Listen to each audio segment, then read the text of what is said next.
everyone, and welcome to another video. It's your girl, Scarlet. Today, I'll be reacting to Caleb's Clearwind Glide, which is part of the series of You and Midsummer. So, let's just jump right into it. Okay, so... Oh, whoa. What was that? Yo, whoa. What is... Oh my god! I've never received a glitch before! Yo, wait! It works out! Because then I'm not exactly spoiled anymore, am I? Yo, what is this glitch? That scared the shit out of me! Okay, I guess it's fixed. Alright, I better read this quick. 𝙑𝙪𝙗𝙪 Island, the place Caleb and I dreamed of visiting as kids, actually exists. Got it. Okay, interesting. By the way, guys, I am playing this card in English since I haven't exactly played Caleb's cards in English a lot. So I guess I can try listening to his cards in English more. I would like to try and diversify the languages available in all their cards. I know nothing about this card, unfortunately.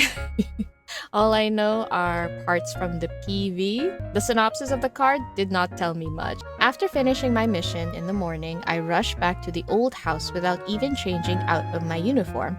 I'm waiting for the surprise Caleb mentioned. Ooh, surprises. I like surprises. Caleb, if you don't open the door, I'm coming in. Wait, isn't this how most fanfiction starts? Whoever wrote this card read a lot of fanfiction. Before you know it, MC barges in and feasts her eyes, walking in on Caleb, half naked. Sweat dripping all over. And then MC realizes the subtle changes in his body. He's suddenly bigger, fuller, muscular. A man. I'm sorry. I think I read too much fanfiction. Anyway. Guys, don't do this. Never barge in someone's room. I'm coming in. 3, 2. At least she was nice to count down. Oh, this is Caleb's bedroom? Interesting. I don't know why I always assumed this was like the attic for whatever reason. Okay, anyway. There aren't many things in Caleb's bedroom. A black suitcase lies open on the floor. Inside it are a few light-colored t-shirts that have been carelessly rolled up. One corner of the blanket is turned down, and several magazines lie scattered about. The pages display large images of blue skies and white clouds.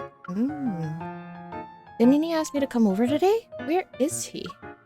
I glance at the bathroom.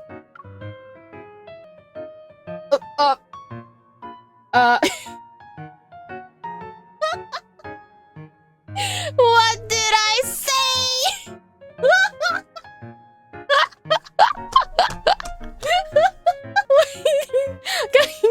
I swear, is this what's gonna happen in all the cards? Are they all gonna show up in their bathroom fits? The game is screaming, buy their fits! It's like they're shoving it down my throat. Where are your clothes? In front of the mirror, Caleb bends down to... Thanks. Caleb bends down to scoop water into his hands. He splashes it on his face before rubbing his cheeks. Which ones? You can't expect anything from someone who was rinsing off soap suds just a minute ago. Taking a shower in the middle of the day? You're definitely living a leisurely life. Since the renovation of the old house was completed, Caleb has another place in Lincoln City. He sometimes comes here to stay for a bit whenever he has free time. Unfortunately, the association has given me an important mission recently. I've been so busy that I barely had time to go home. Aww. Being busy with work is exhausting. But isn't it more unbearable that Caleb is, you know, all by his lonesome for his vacation? Enough said! I'm handing in my resignation! This is unacceptable!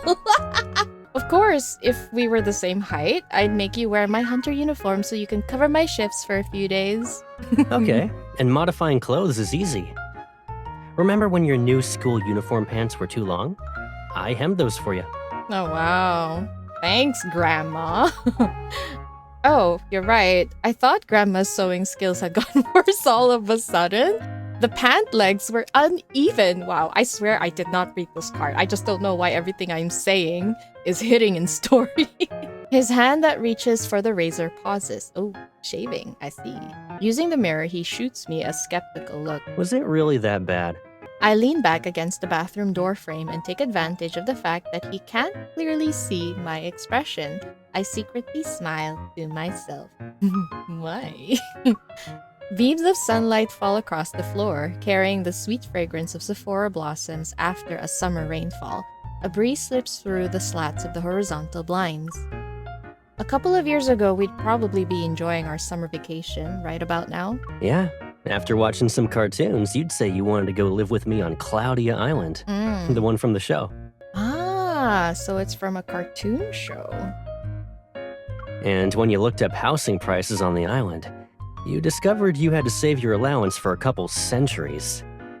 You were so sad that not even 3 packs of gelatin could cheer you up. I'm not a fan of gelatin, that's for sure. I don't like sweet things. It was probably an offhand remark I said as a kid. No one except Caleb would remember it so clearly. While I'm deep in thought, the open magazine on the bed suddenly flies toward me. It hovers before me as it flips through itself. Then, it stops on a page that's been dog-eared. Framed by large palm tree leaves in the foreground, a distant island resembles a green cloud floating above the ocean's surface. It's in the center of the page. A family-friendly, sure. A family-friendly paradise. Here's the filming location for the animated series Tata's Perfect Vacation. Hey! This is the cartoon he liked. The one that we read about for his birthday. Right, this is the show we used to watch together. Every time it pans back to him, his chest just like, it's like they're out there saying, hello! Who would have thought that reading words in front of a half-naked man would be this difficult? As the realization dawns on me, I turn my head. As expected, he's smiling. Don't you think it's time for a summer vacation, now that your mission's over? Absolutely. Please, if I get to spend summer on a beach with a guy looking like that, forget work. I'm feigning sickness. I'll be off for months. I don't care. Sunlight blankets everything. Above the azure ocean, seagulls fly through the air. There are silvery reflections on the water surface flickering with sea spray. The island Caleb selected is located across the ocean. Its worldwide fame is because of its scenery, and it just so happens to be our childhood dream destination. After dropping off our luggage, we can't wait to visit the beach. Cloudia Island? Yeah, there's a boat that goes there after 2 p.m. every day. Just go to the dock and wait. After thanking the staff member at the information desk, I turned to Caleb. He looks so good in that tank top, seriously. No matter how many times I see it, I always feel like he looks good. Damn. Can we just walk around for now? Getting some sun sounds pretty good too. Sure. I mean, we are on vacation. We can do whatever we want. The nearby souvenir shop has Tata merch. I saw a sun hat that looked good on you. Every time he says Tata, I keep thinking PT21. Are you two fans of the Tata series too? I am! The young man behind the counter leans forward, and that's when I see several cartoon-related badges pinned to his lanyard. After we briefly tell him why we're here, he enthusiastically recommends more childhood-themed activities. And don't miss today's invincible off-road race. Pair up and you'll be taken back to your childhood. Wow, this guy is so passionate. Following his directions, I see several brightly colored streaks racing along the shoreline. Clouds of sand and shears are left in their wake. Wow. That much of a big deal, huh? Do you know how to drive a dune buggy? Oh, a dune buggy. Sorta. I've driven the military versions before. Of course he has. Along the shore, water balloons and sandbags fly through the air with the rise and fall of the engine's roars. The racers narrowly avoid these external obstacles with heart-stopping maneuvers. Number 5 and number 11 are racing toward the finish line. There are only 500 meters to go. Who will win the race and claim the grand prize? Shout their names at the top of your lungs! This VA is everywhere. out of all the extras, this person's voice is the one that I recognize the most because they're in every card. Oh, whoa.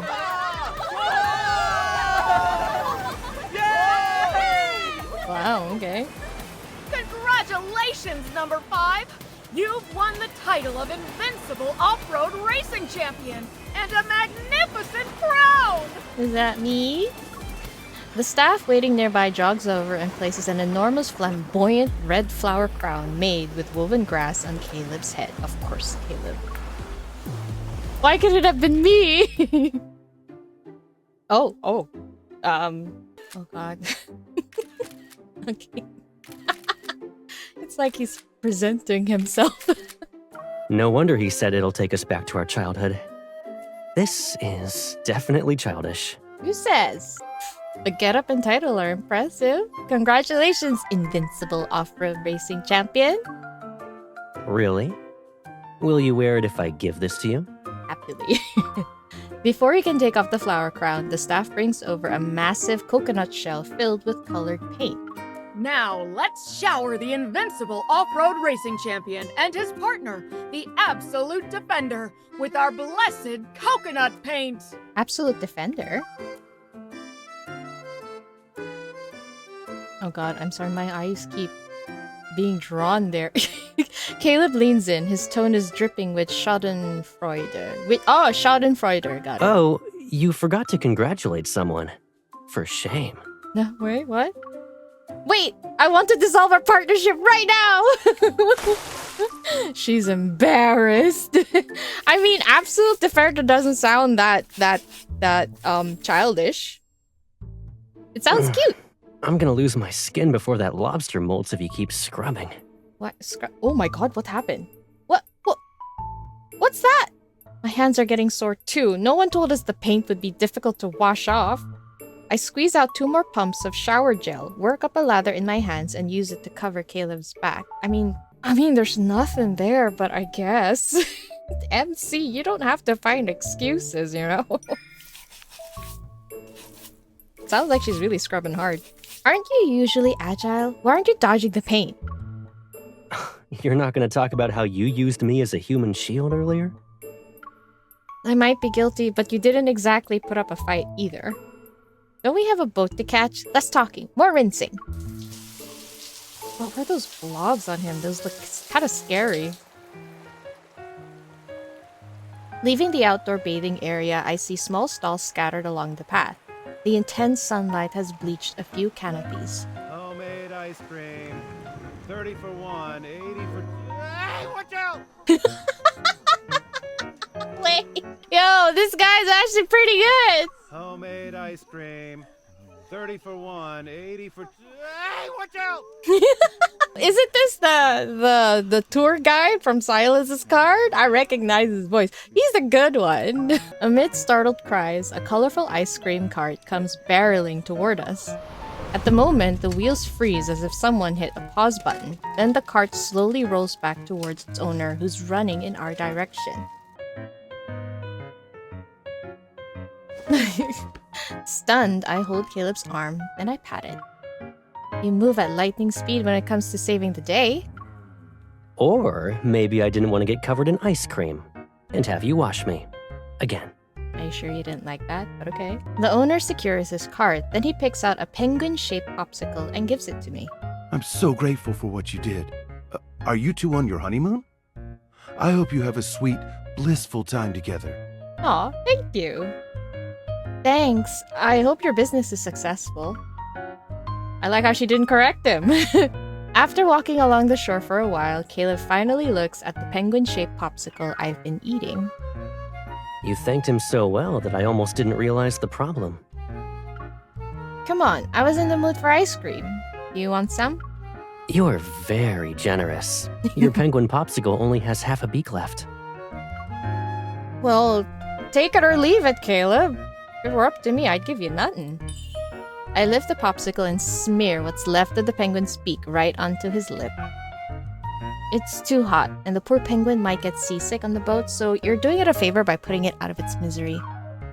The boat is about to leave. What? Why are you mumbling?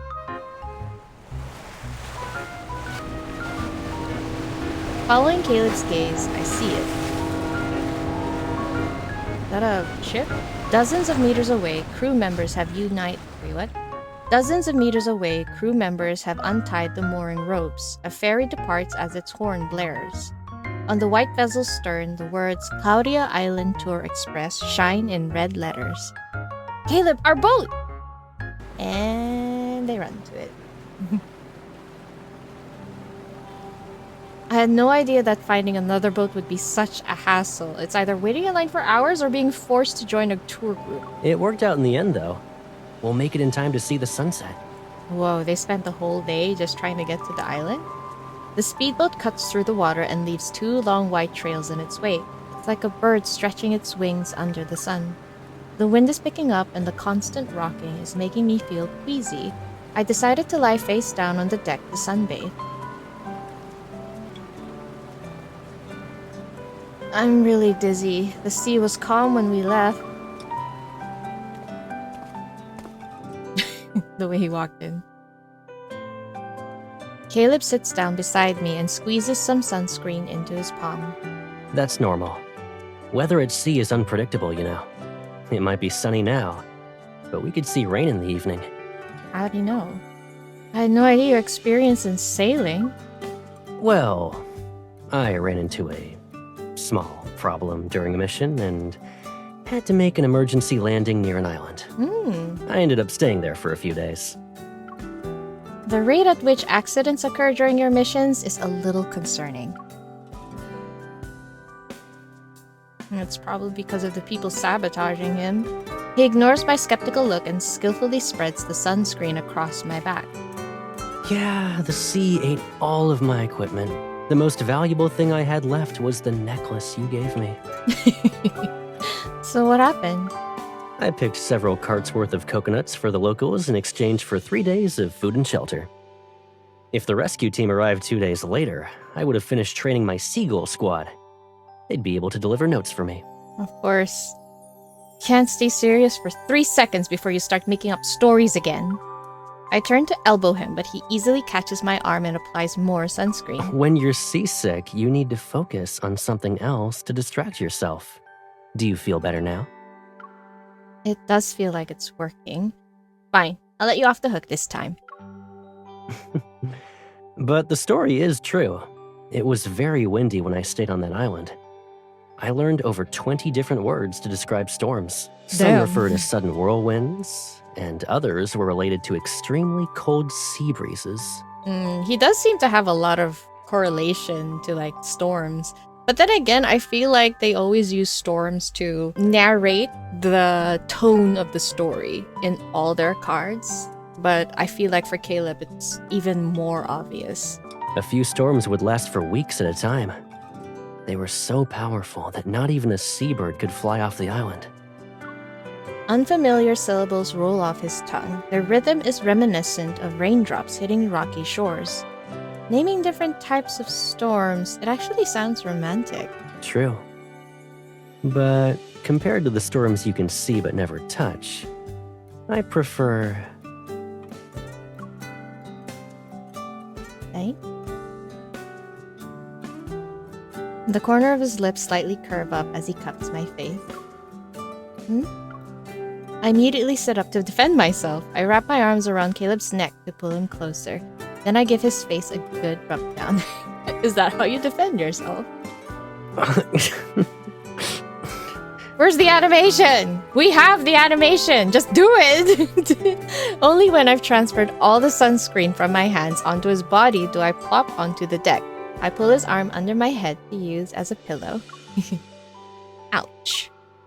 I thought you were tired. Why are you still fidgeting? Your arm is too hard. I can't find a comfortable position no matter how hard I try.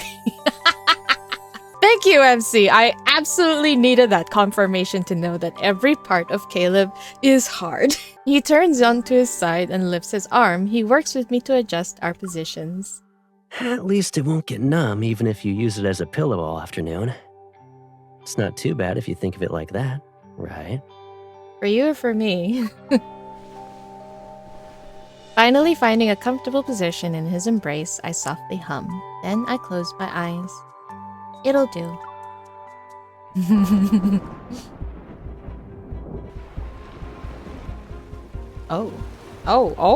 It got serious. Okay. Drowsy, I feel something wet land on me and slide down my spine. My consciousness returns as I open my eyes. Dazed, I realize my vision is blurred by raindrops. Everything has been turned into a hazy expanse of gray. What? It's raining? I sit up as violent waves rock the speedboat. It pitches and something crashes to the ground nearby. Caleb? Ouch. I'm fine. Put this on first. What? Did he just wake up as well? This was... Oh, okay. Alright.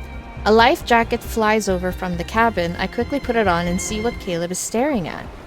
Dozens of chain-like lightning bolts race through... What? Race through the clouds. Above them, dark storm clouds gather and churn. They've almost blotted out the sky. Oh god. Oh wow. That was bright. Wow. Are you sure you're awake? There's a sea storm, and the first word out of your mouth is wow. I want to close my eyes and hope I'm still dreaming. I splash the ice-cold rainwater on my face. Twice. Unfortunately, this is reality. Is it too late to turn the boat around and head back? If not, you jump, you fly us back to shore. I want to say you fly us back to shore, but I don't want him to feel like I'm using him. But you know what? I am. You'll fly us back to shore? You can be my albatross. In this weather, even fighter jets would get blown out of the sky. I'd have to carry you on my back and swim to shore. Caleb walks to the boat's helm and quickly presses several buttons. No one was driving it? What? I'm so confused. I'm sorry. Maybe I lost the plot somewhere. We're not too far off course. The nearest island is about 40 nautical miles from here. We just need to get the boat there. Maybe it was an autopilot. That's good. Swimming a few dozen nautical miles would have been a bit much. Oh god. MC, you and your big mouth! Before I can catch my breath, a shrill alarm blares from the control panel. Warning. Significant interference detected in steering control systems. Unable to switch navigation routes. I knew I shouldn't have jinxed it. The emergency manual should be in the cabin. I'll go... Oh shit. What was that? Just as I take a step, the boat lurches violently because of a massive wave. As he stops me from stumbling, sea spray and rain slam into my face and body. Don't. The boat's too unstable right now. You might get thrown overboard if you try to run. Oh dear, this is scary. Disable automated steering. Switch to manual control mode. Oh, so it was on autopilot. Got Automated it. steering system has been turned off. Now displaying current position via satellite. Driving a speedboat can't be too different from piloting an aircraft. What do you think? I have faith in you. I have more faith in you than myself. Wait, you've never driven one of these before? Yep. My sense of direction is probably better than letting the wind and waves push us around, though. Maybe I should still head to the cabin and get... Whoa! A wave crashes into my face and I cough out a large mouthful of seawater. Caleb has to pat my back several times before I can catch my breath. On second thought, I think I'll stay right here. I'm counting on you. Amidst howling winds and torrential rain, he takes my arm and puts it around his waist. Remember when we used to play hide and seek as kids? Close your eyes and count to 10. When you're done, the storm will already be behind us. Aww. The way he tries to reassure her is cute. Oh damn, okay. Well, at least we're on land. Arriving at the island shore, Caleb stops the speedboat. He secures the mooring ropes and tosses me an emergency flashlight he found in the cabin. I still can't believe we actually made it. Do I hear disappointment? You wanted to see me swim that badly? It's a sigh of relief, and your arm was underwater for so long. I was worried it might have short-circuited. We rarely hear MC mention his mechanical arm, like she rarely addresses it. I like this. This is interesting. A heavy waterproof tarp lands on my head. I struggle underneath it. Don't worry. The waterproofing is excellent. I poke my head out to see the island is shrouded in darkness and covered in trees. There isn't even half a brick of an artificial structure in sight. A rusted blue sign lies in an angle in shallow waters. I can barely make out the words on it that read, Rock Island A188. The small island we were forced to dock at is deserted. It doesn't even have a real name. Who knows how long it's been forgotten?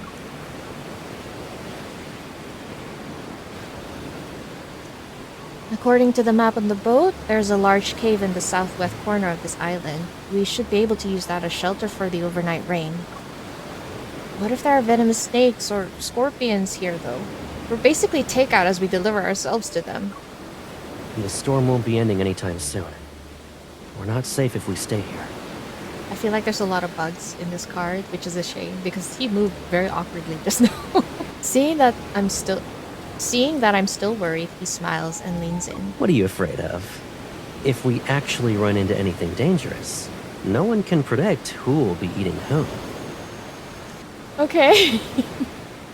I appreciate the confidence, though. The cave lies at the base of a cliff, its entrance nearly buried under overgrown brambles. We had to put in a considerable amount of effort to find our way. Inside the cave, Caleb deftly cuts the wet branches. He adds the remaining wood to the fire and starts grilling 2 skewered fish. Thinking about everything that happened so far, I still feel somewhat dazed. When did they go fishing? Why do we always end up caught in a thunderstorm whenever we're together? I don't want to get hit by lightning. Let's see. He takes my small bag with metal clasps and puts it on himself. What? That's even more of a reason not to worry.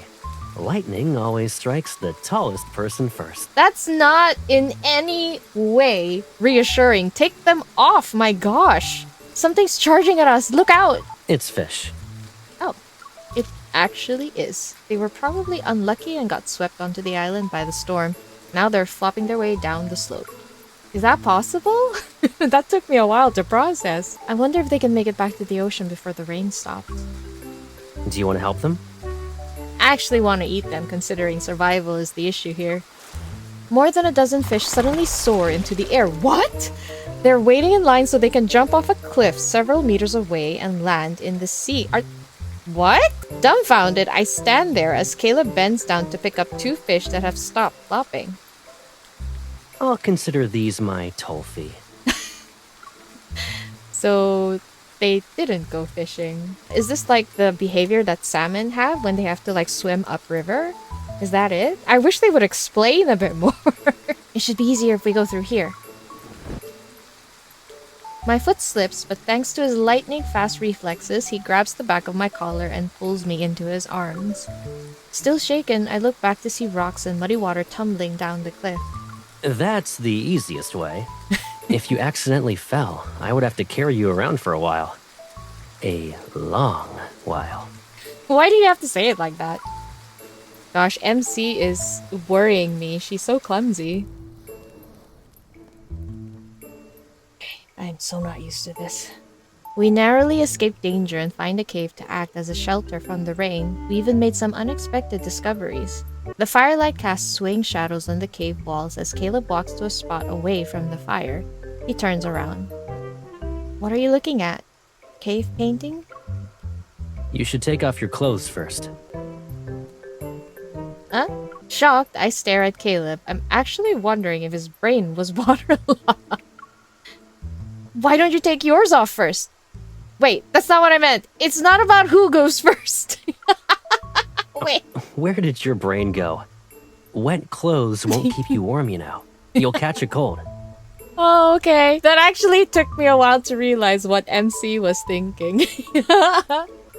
You can cover yourself with that waterproof tarp for now. As for your clothes, I'll dry them by the fire. You can change back into them later. Oh. Why does she sound so disappointed?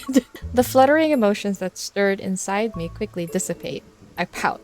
Why? Are you MC? There's a time and place! Come on! I'm just changing my clothes. So you really need to stand so far away. Close your eyes, too.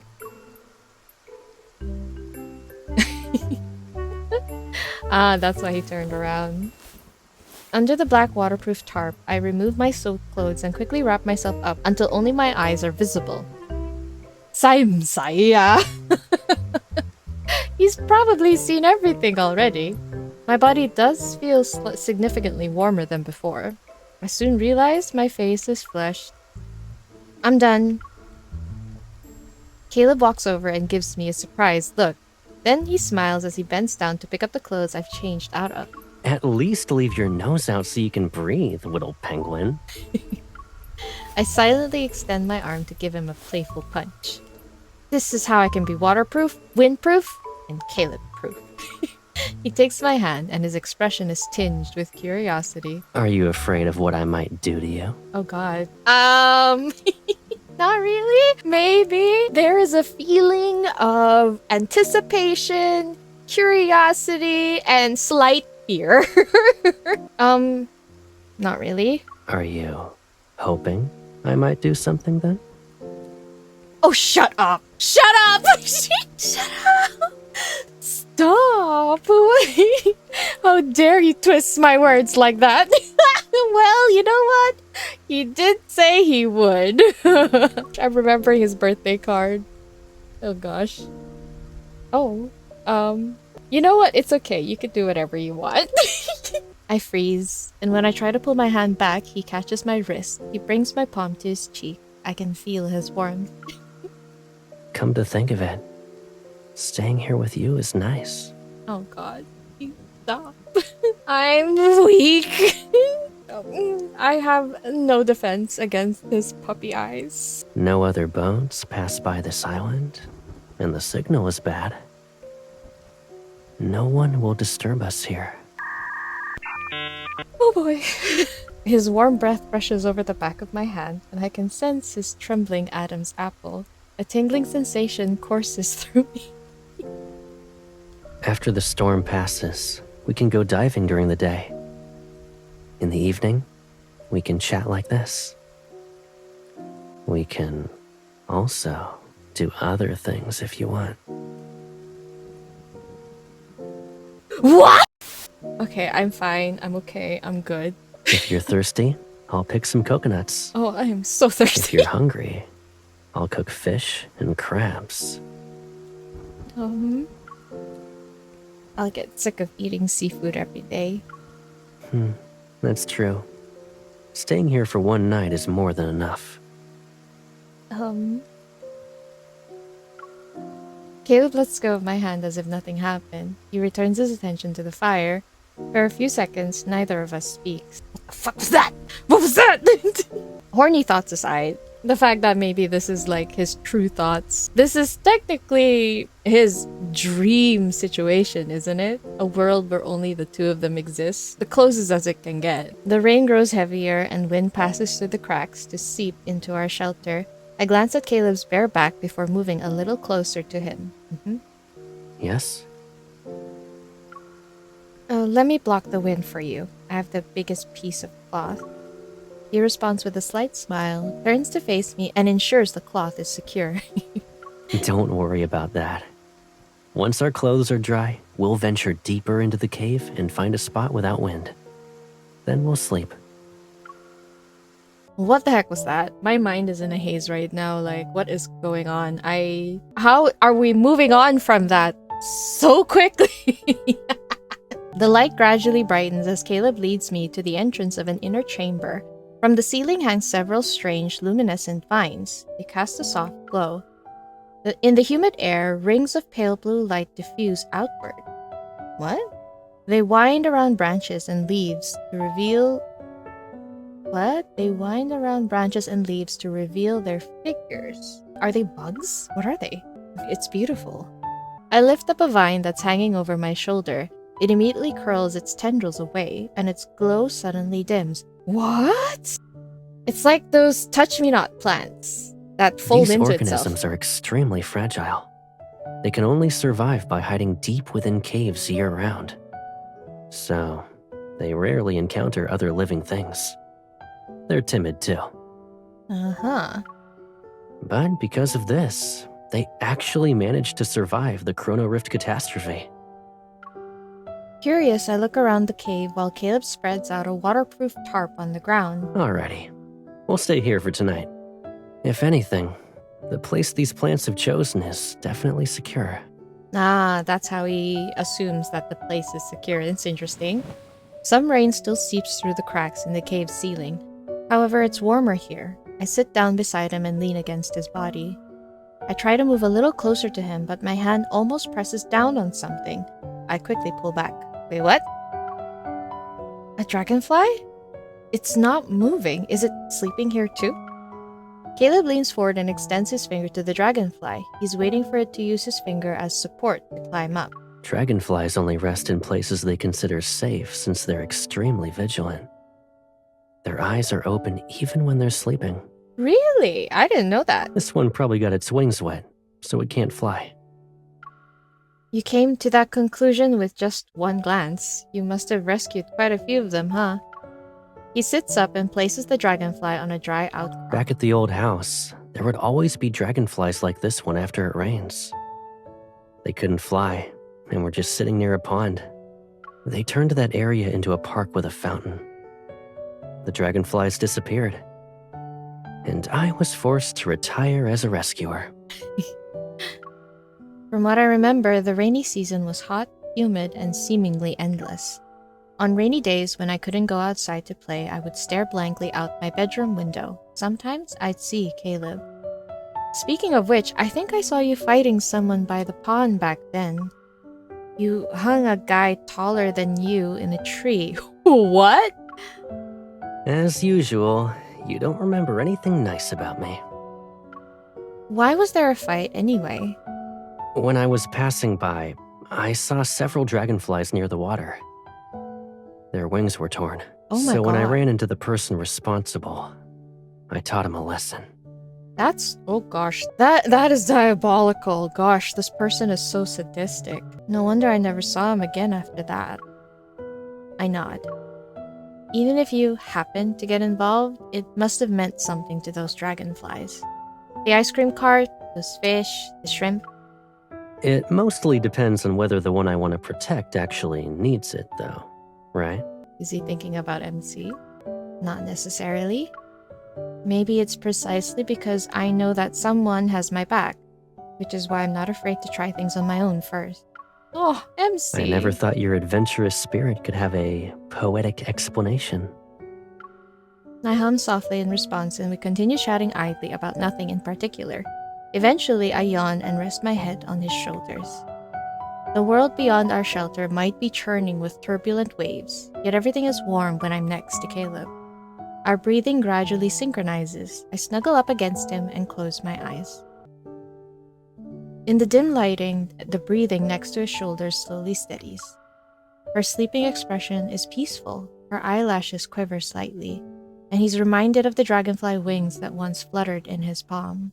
Oh, Caleb's POV, that's interesting. He slows his breathing. Time passes. Then he finally traces her serene expression. Oh? Do that again, and I'll hang you from the top of Lincoln Tower next time. Oh! The terrified boy staggers away. A glass bottle falls from his pocket and rolls to Caleb's feet. He crouches down and unscrews the metal cap. Several dragonflies rush out of the bottle. It's almost like they were competing to see who could escape first. One lands between his fingers. Curious, he lowers his head to meet its gaze. He can already control his evil with great precision. With just a little bit of effort, he can make it stay in his palm forever. Whoa.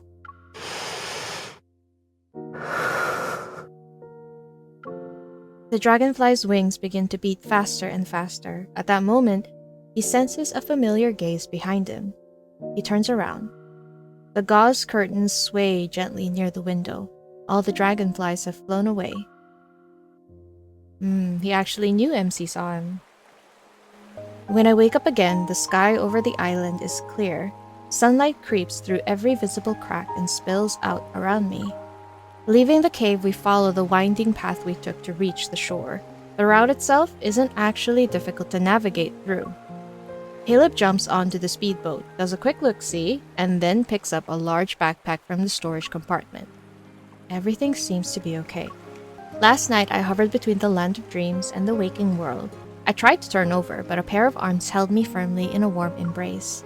It was the kind of position that completely sheltered me. Protective, it cherished me as I was in its grasp, yet it was so prevalent that it left no room for refusal.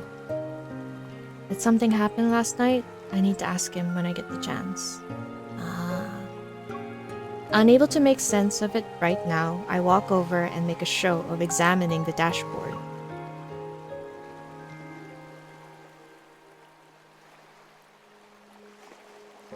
How does it look? There's an issue with the turbine. The emergency communication button isn't working either. Oh dear. I guess we should start collecting stones and find an area to spell out SOS then. He hoists the backpack onto his shoulders and takes my hand. We head to the hillside that's gleaming under the sun. No need. This place isn't far from 𝙬𝙬𝙪 Island, so flying there is possible. Ah, so that's why. Are you a helicopter? I always assumed they would just be having fun, you know? Like fun water sports. I had no idea they were on survival mode. Jeez, this card. A bright orange paraglider sits on the hillside. Nearby, Caleb stretches his neck and arms in the sun's embrace. I lower my head and untangle the paraglider lines. You're not going to ask me for help?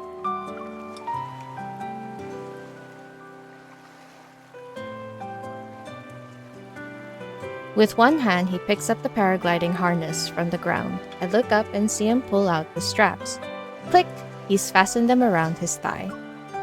Can we really do this? We're talking about flying 40 nautical miles. I once flew over half the sea with this thing. Don't worry, it's easy. Wow. So that's Caleb very effortlessly showing off how strong he is with his eVol. Damn. Or do you want to check my tandem paragliding license first? You have one? Oh, what? Why is it lagging suddenly? What's going on? He's already geared up when he moves behind me. The space between us is as wide as a hand as he fastens the remaining straps to secure me. Once I find it, I'll show it to you. After we've landed, of course. Imagine the instructor saying that to you when you're like already about to jump off. I glare at him, but he just pats my head a few times. It's okay. I'll be right here with you. Just focus on running forward. Caleb encircles me from behind and grips the brake handles on both sides. If we descend, I'll break your fall. Do you really need to be worried? Caleb, I think you look more handsome and reliable when you don't talk. MC. Oh gosh, MC. Okay, it's getting really stuttery, so I'm gonna try turn this off and turning it back on again. My earlier nervousness vanishes. Inhale, exhale. I take one step forward. Oh, they're really going for it. My steps quicken under his guidance as the salty sea breeze fills my lungs. An incredible, exhilarating feeling of freedom courses through my veins. In the hollowing wind, his voice reaches my ear. Faster. We're gonna take off. Okay. Okay. The beach, reefs, and island under us gradually recede as we're lifted higher and higher by the wind. The flowing clouds are almost within reach. I reach out and allow the cool, silk-like mist to slip through my fingers. We're guided into a realm even larger than the sea below. Oh wow. And that's how they take off. Interesting. Oh yo, this looks so cool though. Oh wow. We can fly faster when the wind picks up. Ah, that's why. So he is using his eVol anyway to like get them to glide through. Chasing clouds is sort of why flying's fun. When the weather's good, we can chase the clouds and keep flying for a while. Wanna try? I do. Oh, okay. Turn left. I almost missed that. Seems you can feel the wind direction now. Touch that cloud. That's so cute. Oh, that's so cute. Are you trying to hide me here? What does that mean?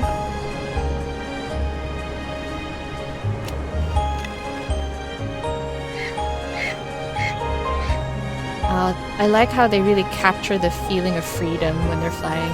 Oh, resonate. I'm not sure what she said just now, I'm sorry. What? That is so cute. You're using my eval? That's so cute. No freebies for you. Oh, shoot.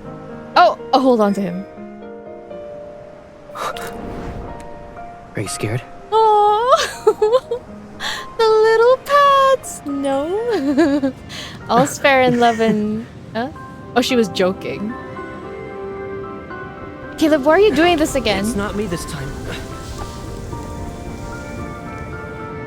Oh, steady it. Okay, I think I have to miss a lot of that for the second ending. Oh, that's so cute. Oh, he does have to use his eval to steady it. Wow. Oh, shoot, sorry.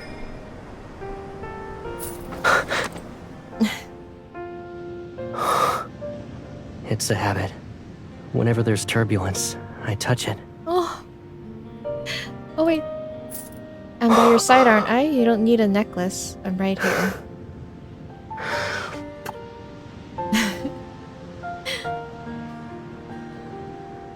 Oh. That's so cute. That was so sweet. No. Cloudy Island isn't very large. Near the beach where we landed, shops lined the area under the coconut trees. The irresistible aroma of roasted pineapple finds its way to our noses. As night falls, more people begin to gather. Carried by the sea breeze, the music changes to a more energetic, passionate tune. We walk along the shore while avoiding the coconut tree leaves that were blown away by last night's storm. 2 trails of footprints at varying depths are left in the sand. When I called the captain earlier to inform her of the repairs, she was surprised. The insurance covers the boat, so we don't need to pay for it. She also kept asking if we were really okay and if there was no need to call for a rescue team. In her mind, ordinary tourists would be scared out of their wits in that kind of situation. So true. Most people don't call to make a report about damaged stuff and then thank her for the cloud-viewing paragliding guide she offered. Okay, now that I'm thinking about it, last night was actually a little dangerous. But you enjoyed it, right? You were holding on to me and shouting for me to go faster. His strides are longer than mine. Soon enough, he's quickly ahead of me by several steps as we walk. It's your fault for suddenly turning into a game of hide and seek. I was trying to be appropriately nervous, but you made me think I was overreacting. That mean he did a good job. I take a few quick steps and jump onto his back. I blame you for making me feel relaxed in a dangerous situation. Yeah, blame me all you want. I'll give you the rest of my soda as an apology. He hangs the bag of salty soda he's been carrying onto my arm. Then he adjusts his grip to support my thighs. I reach my arm over his shoulder and deliberately hook my fingers around his necklace. Using my memory as a guide, I gently touch the area around his eyes. After I fell asleep last night, did you manage to get some sleep? Kinda. Why do you ask?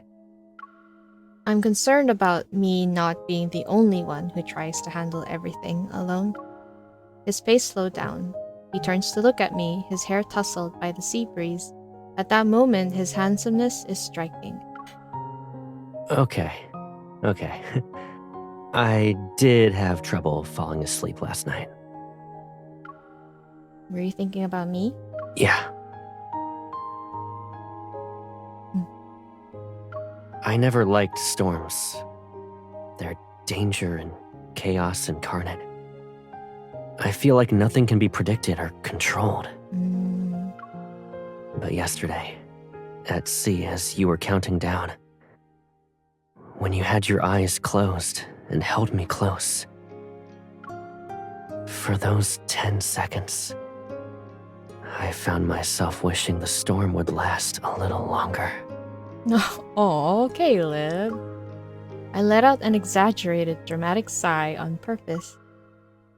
Then our vacation would have been completely ruined. That's the worst case scenario. We still made it to the island we wanted to visit the most, though. Yeah, but after we arrived, I realized the scenery wasn't really different from other islands. Even the so-called specialty snacks were the same ones we saw everywhere else. The cave exploration we did last night was actually unique. We'll find a place that's more unique and safer for our vacation next time. I don't mind a little danger. I'm not afraid. I lean against his back and wrap my arms around his neck. I'm not like those fragile vines we saw in the cave. You don't need to hide things to protect me. Whether it's storms, threats, or secrets, we can face them together.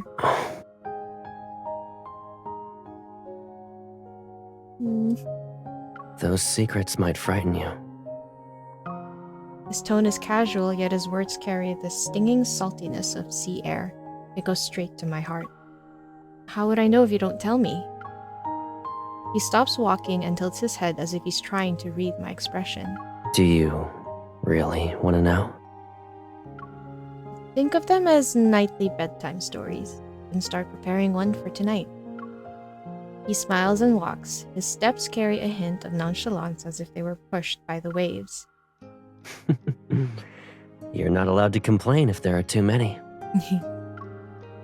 That just means many nights, Caleb, many nights. I look up to see wind chimes swaying under the shadows of the coconut trees. The rich, sweet fragrance of fruits mingles with the mist. On this summer night, the storm has long since passed. The sea is calm, and a dragonfly gently settles on its surface. Oh gosh, wow, the writing in this card, I am very surprised. I really am. I think I managed to hit every button, I think. So this time I'm not gonna hit any of them, so then it might trigger the other one. Chasing clouds is sort of why flying's fun. When the weather's good, we can chase the clouds and keep flying for a while. His face is so bright. Wanna try? Okay, I'm not using it.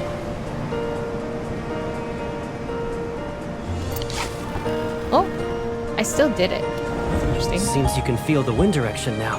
Oh, there's no difference. Then what was the point of that button? Touch the cloud? Oh? Are you trying to hide me here? What was the point of that button? Okay. Okay. You're too slow. Your co-pilot will take it from here. What if I don't? I still do. His little panic. You're using my eval? No freebies for you.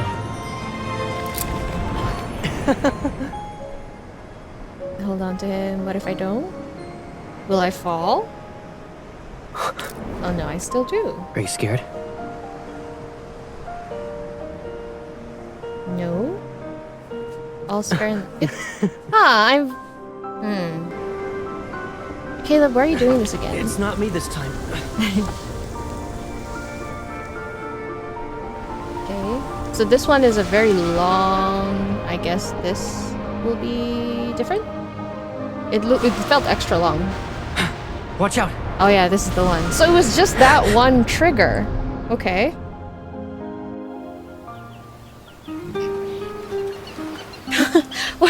Was there on a ducky? Why? Wait, what?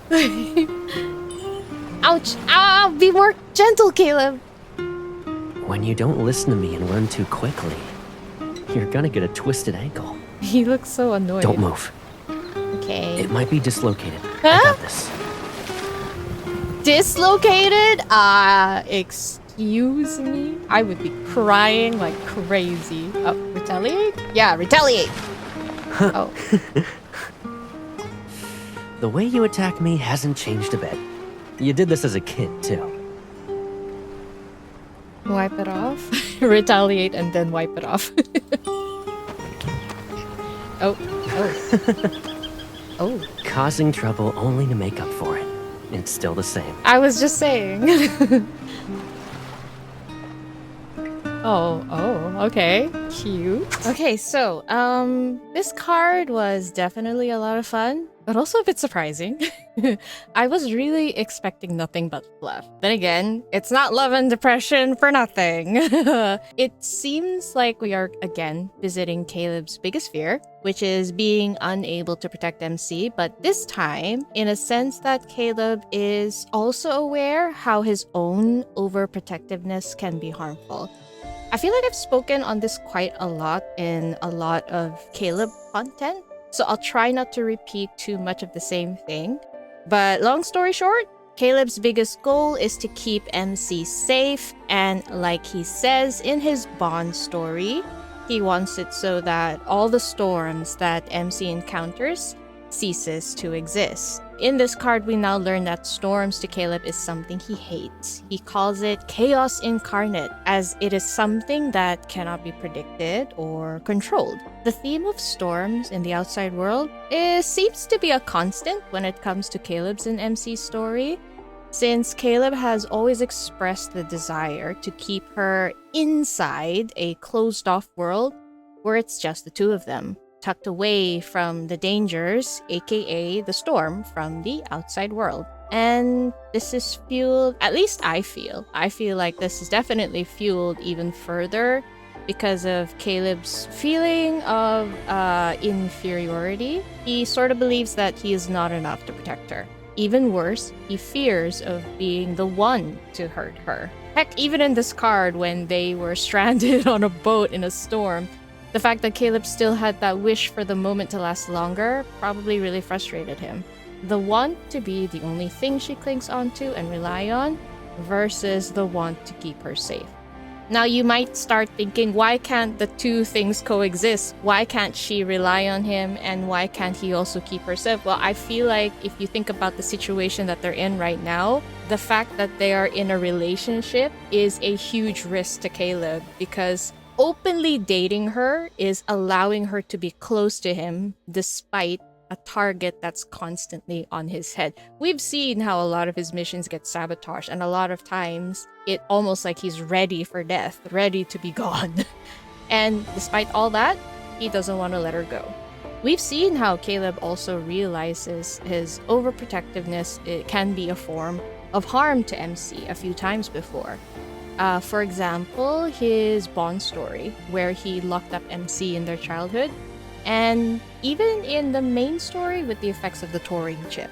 We've seen how Caleb is aware that his desires to keep her locked away would only lead her to tears, and it was amazingly represented in this card when they described the vines they found in the cave. Despite surviving the Chrono Rift catastrophe, they've grown extremely fragile and can only survive by staying inside the cave.